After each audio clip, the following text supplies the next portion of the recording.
If you have your Bible, our main passage today is going to be from Proverbs chapter 6. We're going to start reading with verse 6, and we're going to read the gentle, encouraging words of King Solomon here. He very gently and encouragingly says, "Go to the ant, you sluggard. Consider its ways and be wise. It has no commander, no overseer or ruler, yet it stores its provisions in summer and gathers its food at harvest.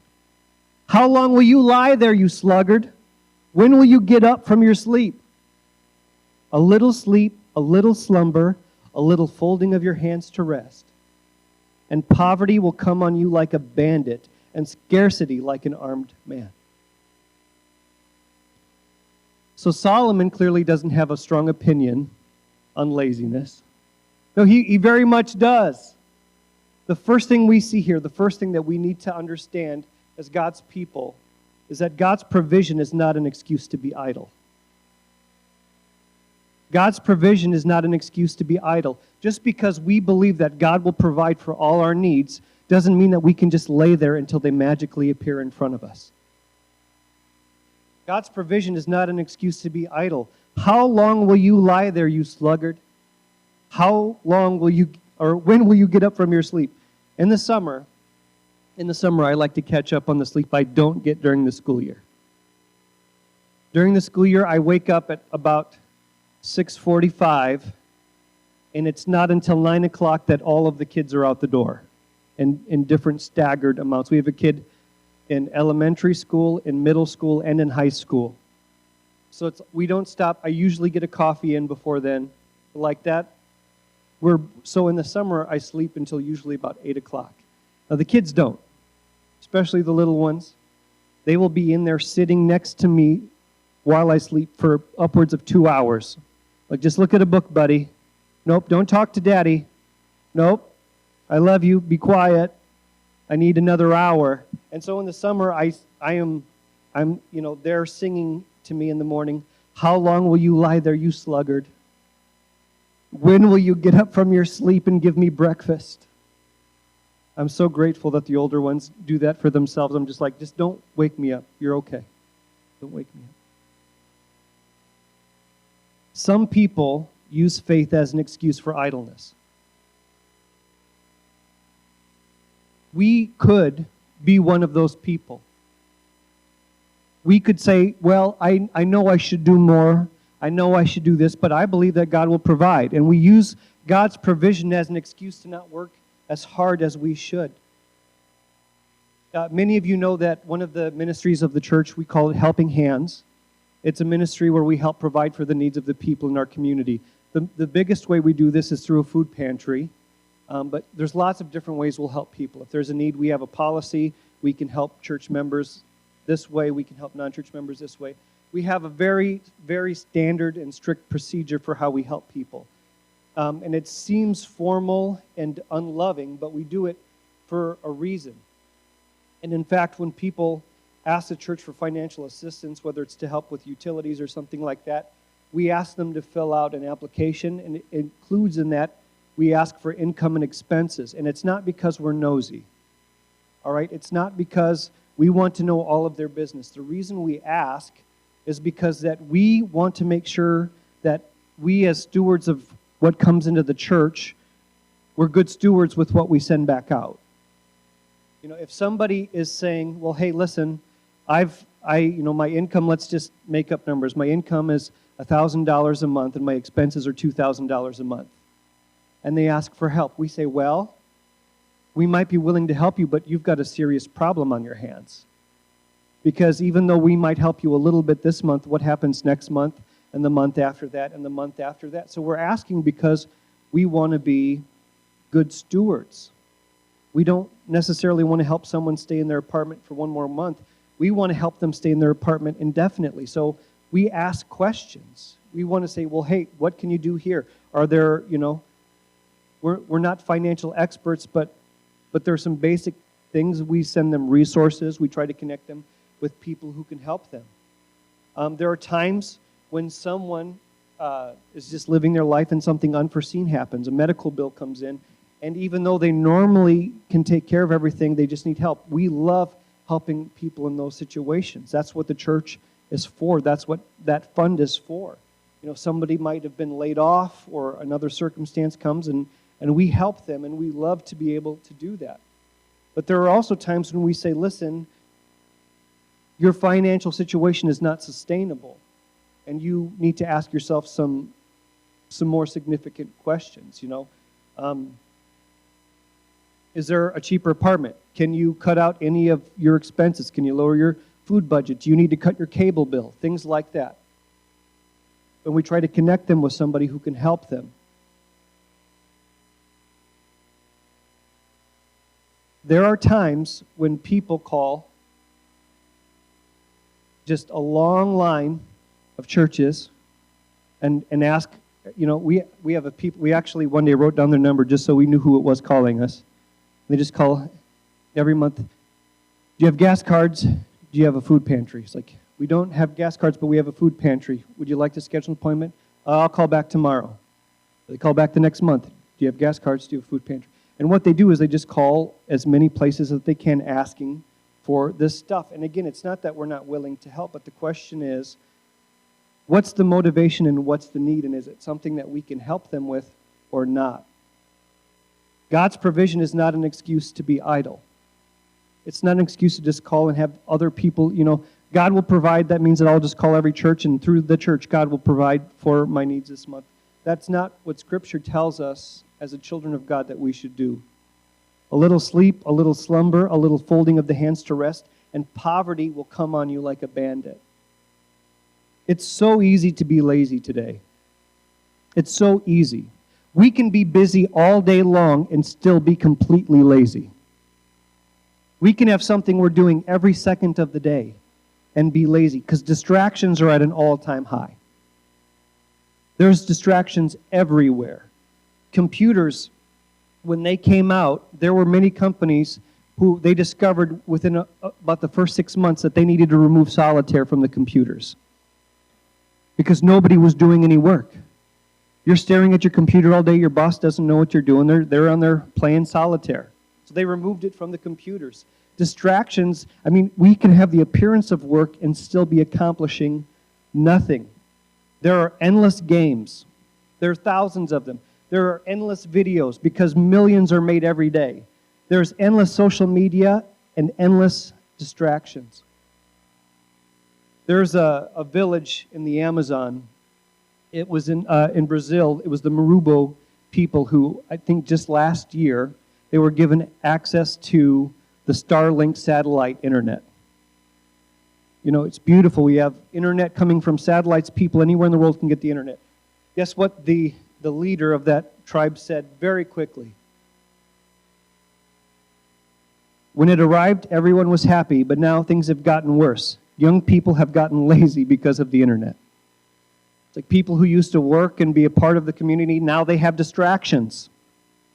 And those distractions are keeping them from being an active member of the community.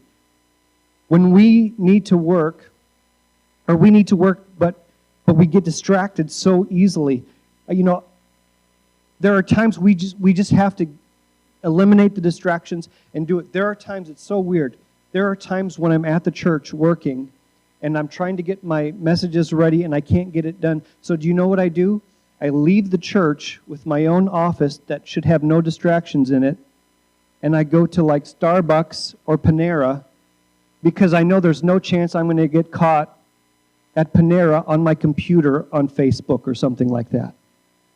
Because that would be weird. It'd be weird to like have people like seeing me playing solitaire at Panera in the middle of the day. I go there because it helps get rid of distractions and I can focus more. We need to find ways to focus on what we need to prioritize in our life. Because other things are laziness. I can remember talking to people who were like, no, I was looking for a new job. I spent all day looking for a new job.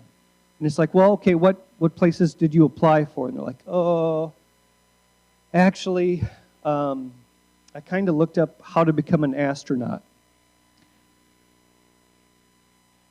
Or, I heard that the CEO of Amazon stepped down. I wonder how you get in that role. They're supposed to be looking for a job, but it's totally unrealistic. I actually saw one person, and this is really funny. The Packers had a few or not too long ago, they had their defensive coordinator quit or get transferred or went to a different place or something. So they had their defensive coordinator position available. And a person sent in an application. His name was Bill Port, and he said, I heard your organization has a job opening, and I figured I'd try this defensive coordinator thing. He boasted the experience of winning his fantasy football league several times. And I'd like to point out that if you've ever played fantasy football, you know that there's not really any defense involved. There's no defense. You're not even picking like position players in fantasy. Defense has nothing to do with it, and it's the defensive coordinator role. I thought that was funny. At the end of his cover letter, he wrote, I'd like to point out, or he said, please note, I'd prefer weekends off. And then at the very end, go Pack, go. So, but here's the funniest part of the story. The funniest part of the story is the CEO of the Packers responded with a handwritten note that he was able to share. And so Mark Murphy is the Packers CEO. He wrote, Bill, thanks so much for your cover letter and resume regarding our defensive coordinator position. While your fantasy football experience is impressive, I regret to inform you that we have decided to go in a different direction. I hear the Bears have an opening. You look to be a perfect fit for them. Thanks again, sincerely, Mark. I just thought that was really funny. If we want to be distracted, we can be, right? We can be busy all day. We can see somebody who looks busy all day, but what have they accomplished at the end of it? In 2 Thessalonians 3, so this is New Testament, 2 Thessalonians 3, 10 through 12, this is what it says. This is Paul. If anyone is not willing to work, let him not eat. For we hear that some among you walk in idleness, not busy at work, but busybodies. I like the wordplay there. Not busy at work, busybodies. Now such persons we command and encourage in the Lord Christ Jesus to do their work quietly and to earn their own living. Now I want to be clear here. These verses are not saying that the church isn't responsible to help the poor. We are. This verse is not saying that we shouldn't take care of the sick, the disabled, widows, single parents, if people need help, we are supposed to help them. This is saying if there are idle people who should be contributing and they just refuse to, they need to, what does he say here? Encourage them to work quietly and earn their own living. We as God's children cannot be idle. We cannot be lazy. God gave us a purpose for our life. Our purpose is not to sit and scroll on our phones all day long. God's provision is not an excuse to be lazy. Secondly, we need to learn here that the wise save their excess for times of scarcity or opportunity. So there are times in our life when we'll have extra, and we shouldn't just spend it because we can, because we're surrounded by ads and things like that. The wise, the truly wise, save their excess for times of scarcity or opportunity. Basically, the wise are not wasteful. The wise don't spend money just because they have money. When you're a kid and you get money for the first time, it doesn't matter how much it is. If it's like my kids will get a nickel and be like, can we go to Target? It's like, there's nothing at Target for 5 cents. Tax on $1 is more than 5 cents. You can't, no. I don't even know why we have nickels. But when you're a kid and you get money, it just feels like it's burning a hole in your pocket, right? You're like, I've got that $2. I need to spend that $2. We're going to go to Dollar Tree, and now because of inflation, I can get one thing. But that money is like you have to spend it, and some people never grow out of this mentality. I've made this much money this week, I need to spend this much money this week. I have this, so I'm going to use this. The wise don't do that. The wise save just in case, right? I think that the phrase I heard when I was growing up is save it for a rainy day, right? If you have extra, don't just throw it away. Save it for a time when you need it, or save it so you can help somebody who needs it. Some people just never grow out of this mentality. In verse 6 it said, look at the ant. Consider its ways and be wise. It has no commander, no overseer or ruler, yet it stores its provisions in summer. Nobody's telling it to do this. It does it because it understands something. It understands that in the future they won't have as much as they have right now, and so they're careful with it. They're wise with it. It stores provisions. Animals who are potentially not as wise as humans, potentially. They learn that food that they need isn't always available, so they gather and store up excess when it's available. I know this from watching a great movie that I can't remember the name of right now. There's a raccoon in it and a bear, and they're suburban and they steal from all the suburbia people. It's funny. Anyway, that's where I learned about these animals and their habits for winter. They store up when they have extra. They don't just be like, all right, I gathered all this today. I'm going to eat all of this today. And we would think that animals would do that, right? Why can't we be as wise as the animals? Why can't we understand that, man, I have a little bit extra today. I better hide that in a log somewhere so in the winter when things are harder, I can have that when I need it. If animals can do it, we should be able to as well. Now, there are some people who I know you're sitting there thinking, I have no excess. And it might be true for you right now. But it shouldn't always be true for you. In fact, there are places in the world, I'm sure that there are people that this is true for. They have no excess. They're trying to live today. They're trying to provide for the people around them today. I'm saying that in our country, there are usually times when we have excess. We have more than we need for today. Or at least there might be times where you have the opportunity to make a little extra money. You know, somebody says, hey, will you help me with this? I can give you this, or whatever. There are opportunities. And if you say you don't have excess, well, then we have questions for you that when you call in, the church, Ken will ask you. I'm just kidding. He won't ask these questions. But here's some questions that I have. If you say you have no excess, do you eat out? Do you buy food from McDonald's or gas stations or wherever you eat out? If you eat out, you have excess. You do. Do you have any subscriptions? Amazon, Netflix, things like that. Do you have any subscriptions? Then you have excess. You just spend it. How many cars do you have? How many cell phones do you have in your family? Now, you might listen and say, we need all those things. We both work a job, we need 2 cars. I'm not arguing with you. What I'm saying is, if we look hard enough at where we spend all of our dollars every month, we probably have some changes that we could make if we needed to. And the wise save.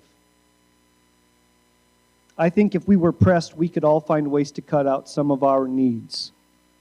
It might be hard, but I bet we could do it. If not, we could probably try to find another job and work. I mean, there's people who are trying to hire. It's not ideal. It's not what we want, but we live in a country where there's opportunity. The problem is, when our needs are met right now, when our needs are met for today, we don't always feel the motivation to save. We don't feel the urgency to look to the future until we're in a difficult spot. That's why the wise save when they already have that excess. So in the future, when they need it, it's already there. I read this week about a pastor who flew in, I don't even know what city he flew into, but he called an Uber or a Lyft or, one of those people who own a car and they drive you around. And he said, what do you do? Is this your only job? And the young man said, yep, I work every day until I make the exact amount of money I need today, and then I go home and play video games. That was his job. I'm making enough money for today and none for tomorrow. If I can work 2 hours and be done, I'll work 2 hours and be done. If I have to work 10 hours and be done, I'll do that. That's okay until a big need comes up. Many of you have taken the Dave Ramsey Financial Peace class, and you know that he encourages people to have an emergency fund. An emergency fund is like, get in a car accident or there's a medical bill or something like that. So you should have money that you save away for when something unsuspected happens, because if you live from paycheck to paycheck, meaning that you spend what you take in every month, then there's nothing to account for emergency situations. And whenever that happens, you find yourself struggling. In fact, he also talks about things like you should never be surprised when your roof needs to be replaced, because they tell you how long it's going to last, 20 years, 30 years. So you should have in your budget, your month-to-month budget, enough money that after 30 years you've saved enough to pay for the roof. Or car tires. How many of you are always surprised when your cars need new tires and by how much you have to pay for them? We shouldn't be surprised. They're cars. They will wear. If we only have enough money for our basic day-to-day things every month, and like me right now with our Volkswagen, and I haven't bought new tires on it, it's like, oh, I should have. We always need to be saving up for those extra things, or we just don't drive that car anymore. The ant stores provisions in the summer and gathers its food at harvest. It's being willing to live more lean this season than you need to so that you don't have to starve next season. It's being willing to put work in during the planting season so you can gather it when it's harvest time. It's work, but it's what the wise do. As Christians, it's not even just about meeting our needs, right? That's just the most basic. We need to have our needs met. We believe God provides, but we have to work for it. But for Christians, it's even more than just saving an emergency fund for ourselves. We believe that as God's children, we are responsible to help meet the needs of the people around us as well. So it's more than just a backup fund for tires. It's about what happens if somebody in our fellowship has this need and God urges us to help provide for that need. If I only have enough money to meet my needs, if that's all the work I put in, if it's all that I save, then I'm not able to help others when they need help. And I want to be able to do that. If we are willing to work, if we can work hard and save what we can, God will bless us and use us to bless others as well. In 2 Corinthians 9, 8 and 11, it says, God is able to make all grace abound to you, so that having all sufficiency in all things at all times, you may abound in every good work. As it is written, He has distributed freely, He has given to the poor, His righteousness endures forever. He who supplies seed to the sower and bread for food will supply and multiply your seed for sowing and increase the harvest of your righteousness. You will be enriched in every way to be generous in every way, which through us will produce thanksgiving to God. So there's a lot to unpack in this verse. First, it says, first of all, remember that even as we work, even as we invest, even as we put things in, it's God who gave us the seed to begin with. Secondly, he tells us that as we do that, as we put in the work that he leads us to do, he will bless us. He will even multiply our work. And lastly, it says that we will be enriched so that we can be generous. He will enrich us in every way so that we can be generous in every way. So we don't just save the harvest of our work for ourselves. We save it so that we can be a blessing to those who need it. God supplies us the very seed we plant, and when we work and invest it the way he leads, he will multiply it so that we can be generous in every way. There are times when we will have excess, even if only a little bit. The wise store it for when times get hard or to help others in need. That's what the wise do. The third thing we should learn from this is that what we receive from our labor depends on what we gave. What we receive from our labor depends on what we gave. The scriptural way to say this is we reap what we sow. We get what we gave, right? We get from our work what we put into our work. We can't sow wheat and harvest corn. That's not how it works. We can't plant one row of crops and harvest a field. We receive what labor we put in. Now, this can be either a warning or an encouragement. Okay, this is either good news or bad news. And the difference maker is the effort you put in. We get based on what we invested. It depends on the work that you do. You reap what you sow. If you give a little, you'll get a little. If you give trouble, you'll get trouble. If you give a lot, you'll receive a lot. Know this, that when you put in work, whether good or bad, there will be a harvest. And it will be based on what you gave. We may like it or we may not. In fact, I've got several verses from Proverbs and one from Job on here as well. The wicked earns the wicked earns deceptive wages. But one who sows righteousness gets a sure reward. What they sow, they reap. As I have seen, those who plow iniquity and sow trouble reap the same.